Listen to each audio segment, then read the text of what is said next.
जब महाराज परीक्षित कुरुक्षेत्र की राजधानी में रह रहे थे तो कलयुग के लक्षणों का प्रवेश होते देखा। पहले तो महाराज ने इस तरफ ध्यान नहीं दिया, पर बहुत सारी घटनाओं के बाद उन्होंने अपना धनुष बाण उठाया और उस कलि के विरुद्ध लड़ने के लिए निकल पड़े और वह सरस्वती नदी के तट पर पहुंच गए, जहां उन्होंने देखा कलि एक नीच जाति के शुद्र राजा का वेश बनाए गौ तथा एक बैल को लट से पीट रहा है। अरे तुम कौन हो? तुम बलवान प्रतीत हो गए हो, फिर भी तुम एक असहाय के ऊपर प्रहार करने का साहस कर रहे हो। तुम्हें नहीं पता यहाँ सब कुछ मेरी संरक्षण में है, और तुमने जो देवतुल्य वेश बना रखा है तो राजा बने हुए हो और सूर्य जैसा कार्य कर रहे हो। अरे दुष्ट, तुम इन निर्दोषों को किससे मार रहे हो? क्योंकि तुम एकांत में एक निरीह पशु पर अत्याचार कर रहे हो, इसे तुम अपराधी हो और वध करने योग्य हो। परीक्षित महाराज बैल को संबोधित करते हुए बोलते हैं, अरे तुम कौन हो? तुम अपने 3 पैर खो चुके हो। क्या तुम बैल के रूप में कोई देवता हो जो हमें क्लेश पहुंचा रहा है? सूर्य पुत्र, तुम्हारे 3 पांव को किसने काटा है? हे राजन, यह निश्चित कर पाना अत्यंत कठिन है कि किस दुष्ट ने हमें कष्ट पहुंचाया है। कुछ दार्शनिक यह घोषित करते हैं कि मनुष्य अपने सुख तथा दुख के लिए स्वयं ही उत्तरदायी है। अन्य लोग कहते हैं कि दैवी शक्ति इसके लिए जिम्मेदार है, जबकि कुछ लोग ऐसे भी हैं जो कहते हैं कि इसके लिए कर्म जिम्मेदार है, और जो निकट भौतिकवादी हैं वे मानते हैं कि प्रकृति ही इसका अंतिम कारण है। हे राजऋषि, आप अपनी बुद्धि से यह सब सोचकर अपने आप निर्णय करें। तुम तो बैल के रूप में हो, तुम साक्षात धर्म हो। तुम धर्म के सत्य को जानते हो और तुम सिद्धांत के अनुसार बोल रहे हो। तुम साक्षात धर्म के अतिरिक्त और कोई नहीं हो। इस प्रकार निष्कर्ष ये निकलता है कि भगवान की शक्तियां अचिंत्य हैं, ना तो मानसिक चिंतन द्वारा और ना ही शब्द चातुर्य द्वारा उनका कोई अनुमान लगा सकता है।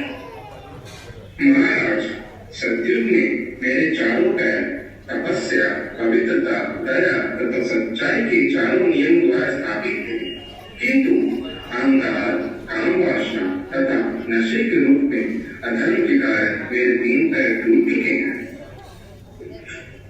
अब तुम केवल एक पांव पर खड़े हो, जो तुम्हारा सत्य है, और अब किसी न किसी तरह से जी रहे हो, किंतु छल से फूलने फलने वाला यह कलह रूपी कली उस पांव को भी नष्ट करना चाह रहा है।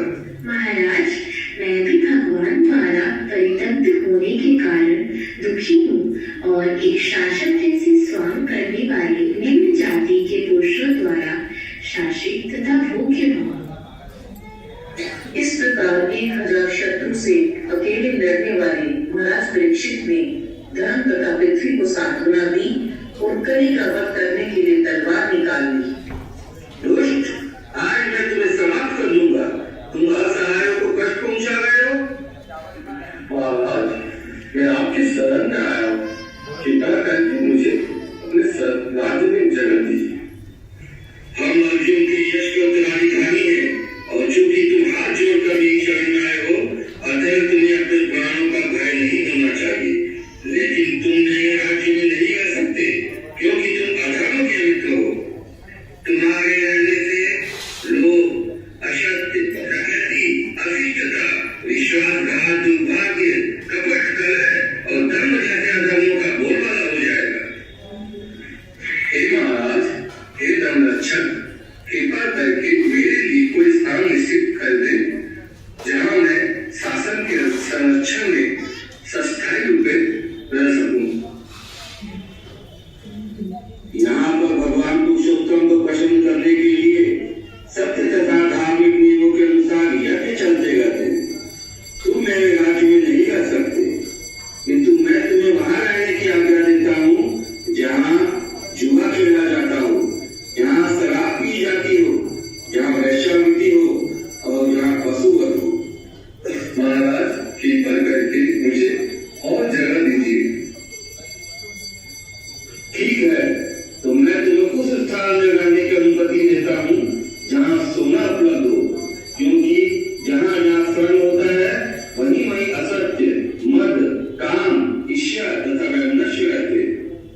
किया और पृथ्वी की दशा में काफी सुधार किया।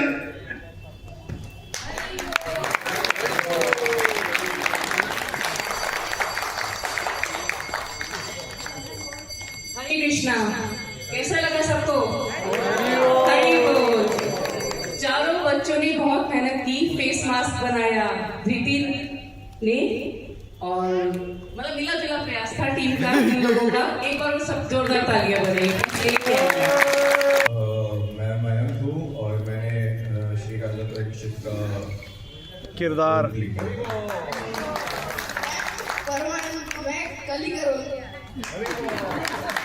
मैं धृति यादव, मैंने बैन करी हूँ। मैं दिव्या सिंह